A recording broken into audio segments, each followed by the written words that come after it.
Nessas horas a gente tem que ter muita calma, muito pé no chão. Diz o ditado que antes de começar a melhorar, costuma piorar muito.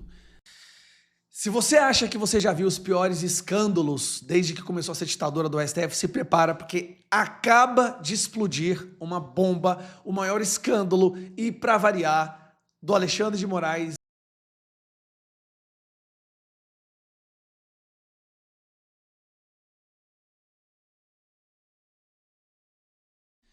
Nessas horas a gente tem que ter muita calma, muito pé no chão.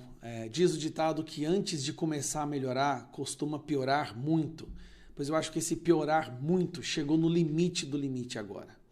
Justo hoje, quando sai a segunda fase da Vaza Toga, com documentos, evidências e conversas entre a chefe de gabinete do Alexandre de Moraes, os juízes substitutos, a forma como eles fabricaram evidências e provas para prender pessoas inocentes apenas pelo posicionamento delas nas redes sociais. Parece que para abafar esse escândalo, porque este sim é um escândalo, tá? Este é o escândalo verdadeiro. Parece que para abafar esse escândalo, Alexandre de Moraes faz isso aqui agora. Olha o absurdo. Moraes decreta prisão domiciliar de Jair Bolsonaro. O PF faz busca na casa do presidente e leva todos os celulares. Bolsonaro está preso em casa neste momento. Gradativamente, ele vai cada vez mais tentando censurar, calar e matar Bolsonaro. Porque como é um passo pequeno a cada vez, a intenção é não causar uma grande comoção. Se você, ao invés de simplesmente aniquilar uma pessoa de uma vez por todas, se você faz aos poucos, a sociedade vai acostumando com isso. Pois eu não estou disposto a acostumar. Olha o absurdo da decisão. Vou pegar alguns trechos aqui, porque é a coisa mais abjeta. Cara, se esse cara continuar ministro do STF, esquece Brasil, esquece eleição, esquece democracia. Tá? Olha isso aqui. Eles usaram essa postagem do Flávio Bolsonaro, onde o Flávio Bolsonaro postou o pai dele em casa, porque ele está em prisão domiciliar no final de semana, com tornozeleira falando no celular. Aí vem a justificativa. Agindo ilicitamente, o réu Jair Bolsonaro se dirigiu aos manifestantes reunidos em Copacabana, no Rio de Janeiro, produzindo dolosa e conscientemente material pré-fabricado para seus...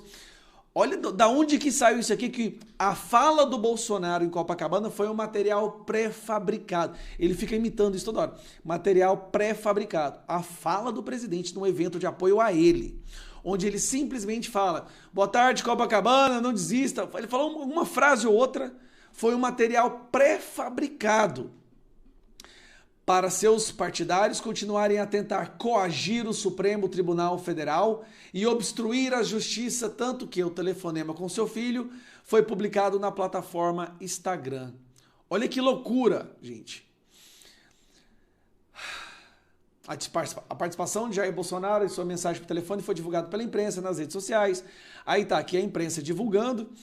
Bolsonaro saudou os presentes e afirmou que a manifestação é pela nossa liberdade, pelo nosso futuro e pelo Brasil. Olha só a frase pré-fabricada de coação ao STF, de intimidação, de ataque ao STF. Pela nossa liberdade, pelo nosso futuro e pelo Brasil. Olha a loucura que virou o Brasil, gente. E aí diz que o Flávio apagou depois, Flávio apaga post, tá? Porque a gente não sabe. Por que apaga? Ninguém sabe hoje em dia o que não pode, o que pode fazer mais. Então, na dúvida, você vai pela precaução. Agora não, a precaução da dúvida, nesse caso, virou confissão. E aqui tá o Flávio aparecendo de novo, Flávio Bolsonaro postando ele. Olha que loucura é essa, gente? Aí tem uma imagem do Carlos publicando o pai dele, sozinho em casa. Bolsonaro está sendo preso por atos de terceiros, que não necessariamente tiveram a consciência dele. Ele continua. Não obstante isso, as falas de Eduardo Bolsonaro direcionadas aos manifestantes na data de ontem também corroboram a atuação coordenada dos filhos a partir das mensagens do ataque ao Supremo Tribunal Federal. Meu Deus do céu, se isso não for uma ditadura das mais graves, das mais sérias, eu não sei o que é. Eu não sei o que. Aí ele coloca que mostra sinais de desgaste. Pra que tem isso aqui?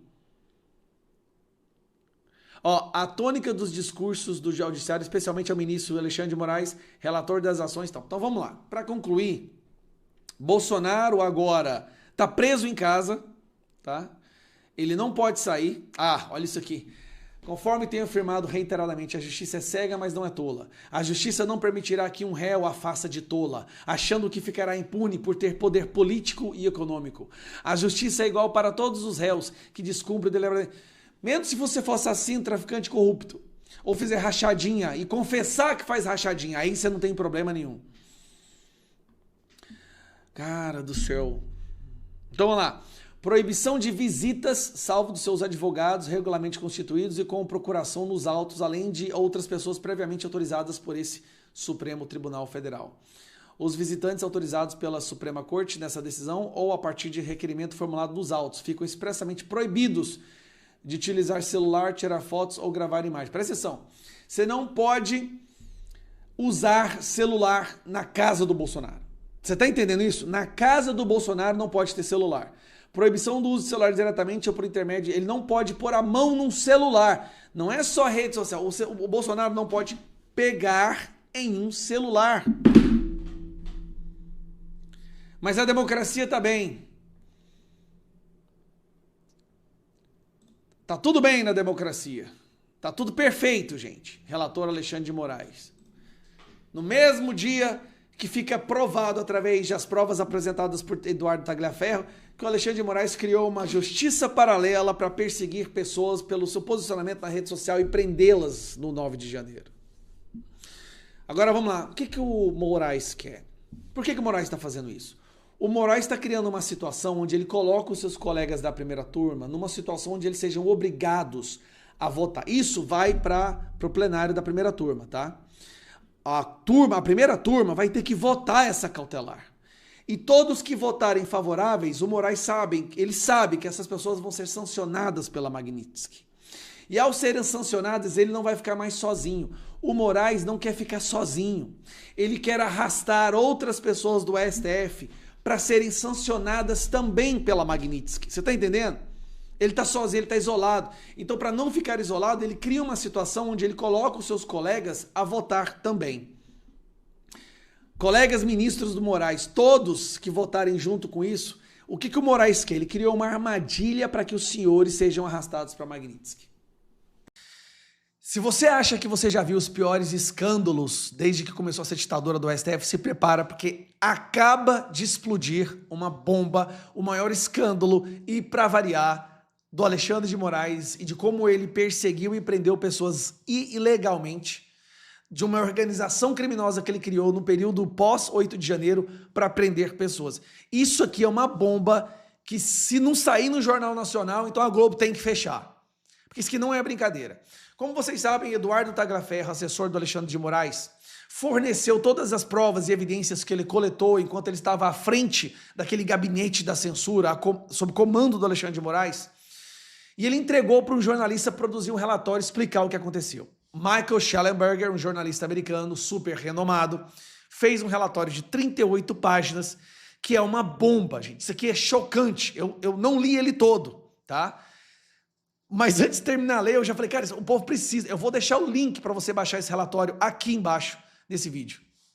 Mas vamos lá. É um relatório só do 8 de janeiro. Tem vários crimes cometidos por aquela associação do Alexandre de Moraes. Mas aqui é só do 8 de janeiro. Força-tarefa judicial secreta para prisões em massa. E aqui ele mostra como que o Alexandre de Moraes e essa pessoa aqui, ó, Cristina e o Kiko Kusahara, que é essa daqui, eu vou mostrar para vocês, que são os agentes. Essa aqui, ó. Eles criaram um sistema para criar certidões positivas, para prender pessoas, daquelas pessoas que estavam acampadas em frente ao quartel. Acredite nisso, gente. Olhando as redes sociais delas para ver se elas tinham alguma postagem durante a vida delas que tivesse uma crítica ao Alexandre de Moraes ou ao Lula. Olha a loucura que chegou esse pessoal. Isso é doentio, é patológico. Então aqui vem várias imagens das conversas entre eles e ela o tempo inteiro pressionando para produzir esses relatórios urgentemente, porque eles precisavam prender essas pessoas rapidamente. Então, assim, era uma busca feita na rede social, usando ferramentas irregulares, criminosas, ilegais, que anulariam qualquer processo na história, qualquer um. Ó, precisamos disso com rapidez. Temos 1.200 pessoas custodiadas e a maioria dela vai ser liberada. Então não podemos nos dar ao luxo de ficar filosofando. O que era filosofando? O Eduardo Tagliaferro estava dizendo, olha, isso aí é meio perigoso, o que a gente está fazendo está errado, a gente está invadindo certas prerrogativas, isso vai dar merda. E ela, que filosofar, rapaz, vamos prender o povo. Precisamos estar seguros de que vamos certificar, porque é com base nessa certificação que vamos separar as hipóteses. Parece que uma coisa exclui a outra, mas vamos precisar aprender a trabalhar com rapidez e de forma segura.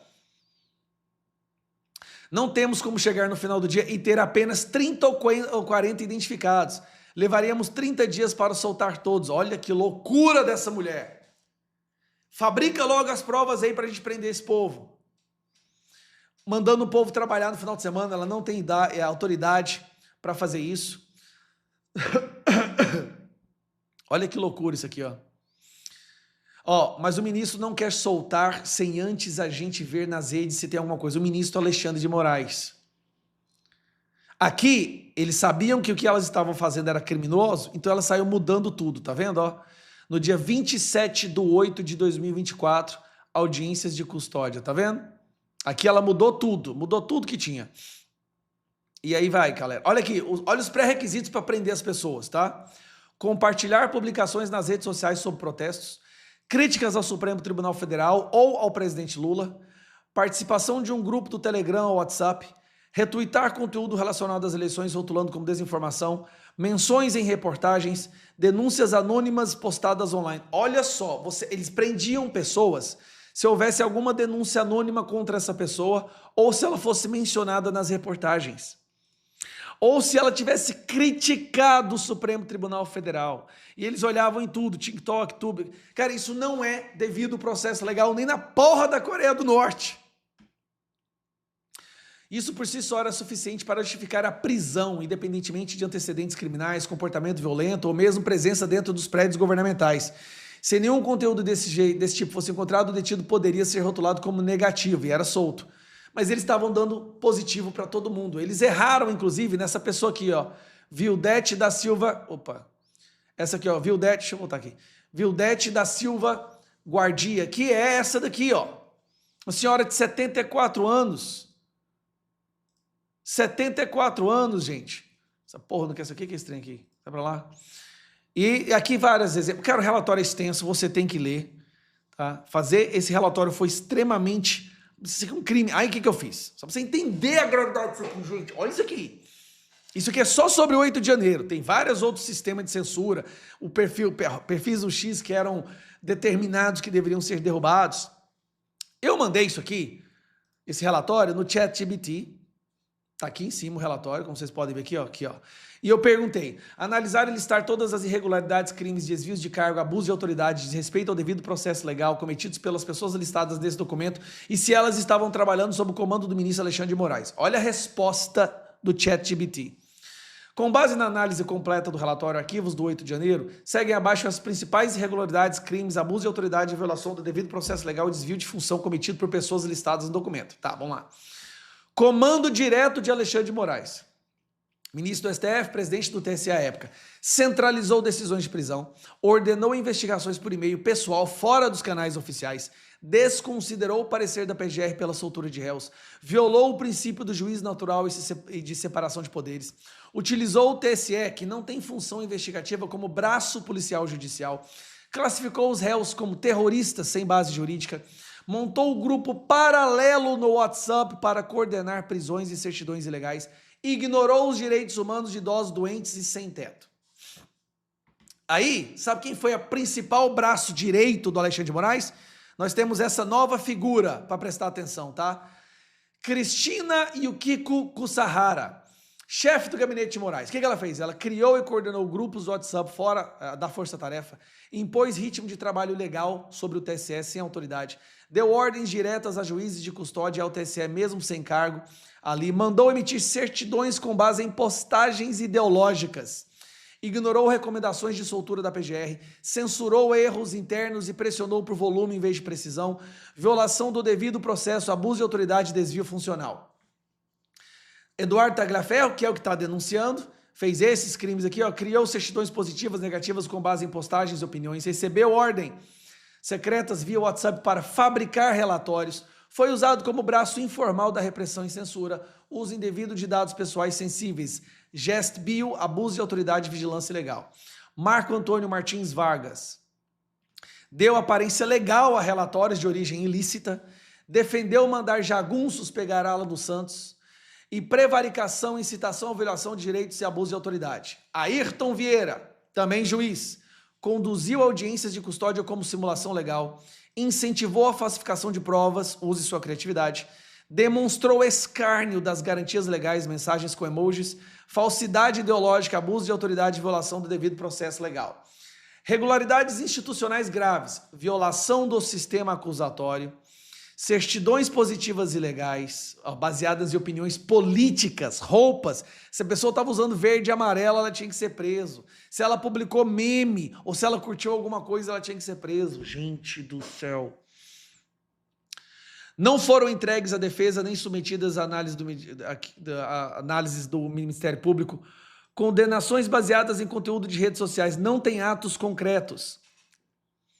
PGR recomendava soltura, mas Moraes ignorava. Pessoas presas por tempo indeterminado, mesmo com certidão negativa. Prisões mantidas por suspeitas vagas, sem provas. Vigilância clandestina. TSE usou banco de dados da Receita, RENAC e GSBio sem autorização legal. Isso aqui é crime, gente. Colaboradores externos, ONGs, jornalistas, FGV, o FRG, infiltrados ilegalmente. Cara, eles colocavam jornalista e gente da Universidade Federal do Rio de Janeiro. Aí tem a opinião de alguns juristas, resumo dos crimes que eles cometeram, tá aqui todo o resumo. Aí eu pedi para listar os principais agentes que cometeram esses crimes. Tá aqui, ó. Alexandre de Moraes comandou toda a operação e concentrou poderes de forma constitucional. Cristina Yukiko, coordenadora da Força Tarefa via WhatsApp, pressionou o juiz e mandou emitir certidões ilegais. Eduardo Tagliaferro produziu certidões positivas com base em redes sociais e opiniões políticas. Marco Antônio Martins Vargas deu aparência de legalidade e documentos fabricados, sugeriu ações ilegais contra opositores. Ayrton Vieira coordenou a audiência de custódia simulada, ativou fabricação de provas. E Carlos Frederico dos Santos agiu sem autoridade constitucional, ignorando a titularidade da vice-procuradora Lindora Araújo. Não é Magnitsky mais, agora isso é um caso de prisão. E não só para Alexandre de Moraes, mas para toda a cadeia de comando. Gente, o que eles fizeram com a justiça brasileira é um escárnio.